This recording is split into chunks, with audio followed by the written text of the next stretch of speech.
कब हमरा हो तो मौगी कल शेर और मनौती मरले बानी छठी माई के कोसी भरे के बा अब मनौती मरले बानी कि हमरा बेटा होई तो कोसी भरवाई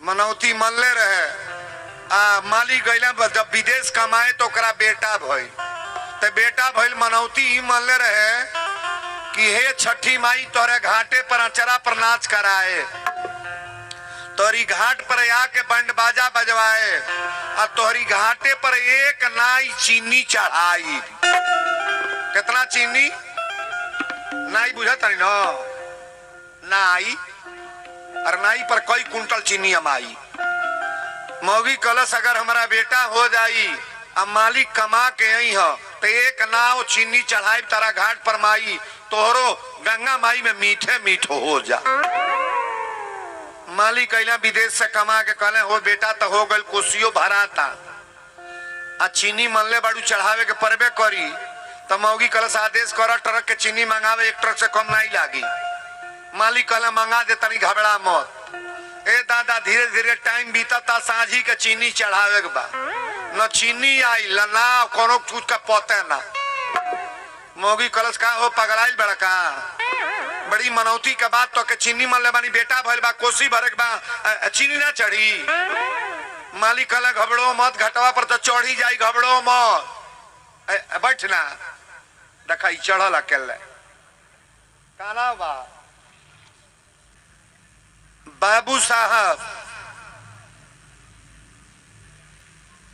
बाबू साहब के नाती विश्वजीत सिंह सुनबा नौवा नहीं बतौला भाग गई 201 रुपया ताली भी ज्यादा बढ़िया रहता।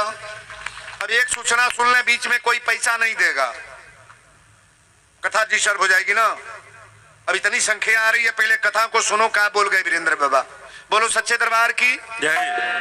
का मन ले रहल भूला जाते कथो न एक नाई चीनी सांझी के बेरा आयल सांझी के लोग दिया हुआ लेके जाला घाटे पर ना मौगी कलश हो यही टाइम में मन ले बानी कैसे चीनिया चढ़ी नहीं आफरे कोइला न टालिए से आइल न टरखवे आइल कैसे चीनी चढ़ी मालिक कहले घबड़ो मत चल हम चल तनी मालिक का कहले कागजे के नाई बना ले हले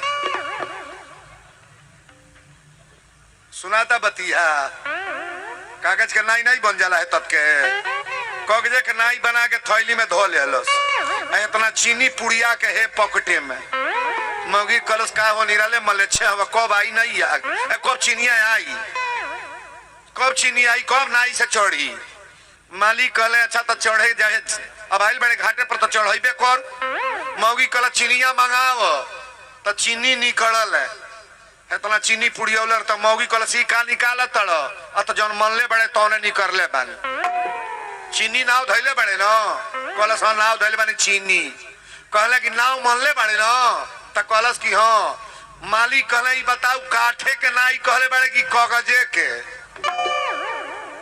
मौगी कलश नाव तो नाई धैले बनी हो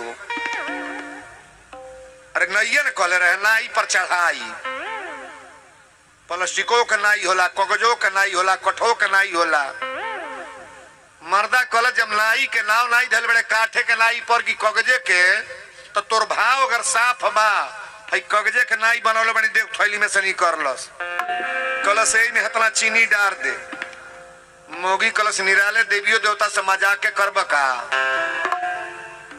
इतना चीनी चढ़ी है तना मालिक कहले जौन मनले बड़े तौने करता नहीं हो तत के कागजे के नाई में चीनी डार के दोनों मर्द मेहरारू हेता ढकेल देला चीनी बहुरत चल गए मौगी कलश हे गंगा मैया मनले रही चीनी या नाव तो के चढ़ गई मर्दो कलश चढ़ गई लेकिन मौगी घरे आयल तो कलश हेरो बड़ा चलू वही कैली हम तो भाव से मनली कि एक नाई चीनी चढ़ाए लेकिन ई नाई कहल कि काठे के नाई मर्दा कल जब नाव नाई धैले रहे हो तो जौने सपर गए उतने दान हो गए बढ़िया बताली बिजार बढ़िया हमें सब 500 लेके आयल बा के 200 रुपया ले आयल होई कोई 100 रुपया ले आयल होई आ के छुछे हाथ भाजा चल आयल होई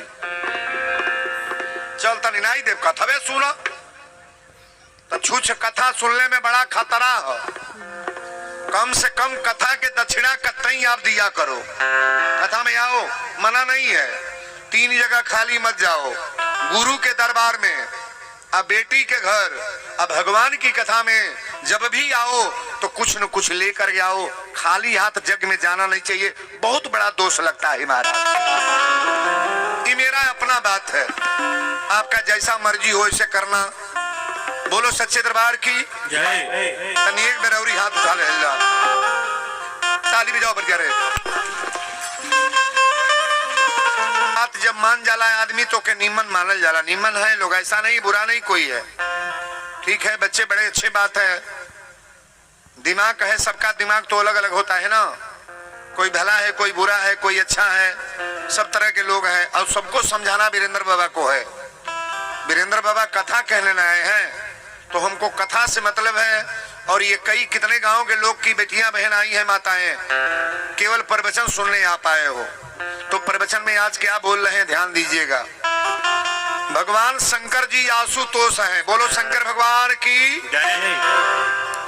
शंकर जी आसन लगा के बैठा तानी, तुलसी बाबा लिखली, 4 घाट पर कथा हुई है। पहले जब तुलसी रामायण लिखे हैं ना, तो तुलसी बाबा रामायण लिखे हैं तो गंगा मैया को सुनाए हैं 80 घाट पर। और दूसरी कथा जियाग बलक जी महाराज भरद्वाज जी को सुनाए हैं, जो 2 दिन मैंने कथा बोला है। और आज तीसरी कथा भगवान शंकर जी माता पार्वती को सुनाने जा रहे हैं। ये कथा कौन सुनाएंगे? हमारे भोलेनाथ जिनका ये मंदिर है। शंकर जी को जल चढ़ाते हैं कि नहीं आप लोग? आज शंकर भगवान कथा कहने जा रहे हैं और माता पार्वती सुनने जा रही हैं दूसरे जन्म में। पहला जन्म में तो कथा सुन ली ना, और ये दूसरे जन्म में माता पार्वती कथा सुनने जा रही हैं। बड़ा प्रेम से कथा को श्रवण करना। तुलसी बाबा लिखली कि बैठे सोह काम रिपु कैसे, अधरे शरीर शांत रस जैसे। शंकर भगवान आसन लगा के ऐसे बैठे, पार्वती भलु अवसर जानी, अगई शंभु पही मातु भवानी।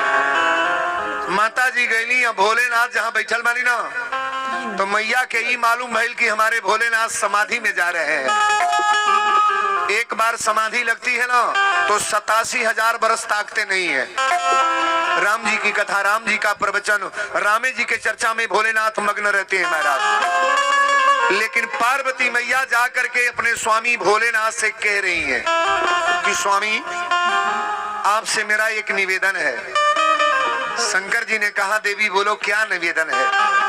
पार्वती मैया पूछ रही हैं और बोल रही हैं कि कथा जो सकल लोक हितकारी, जो सकल लोक हितकारी, कथा जो सकल लोक हितकारी,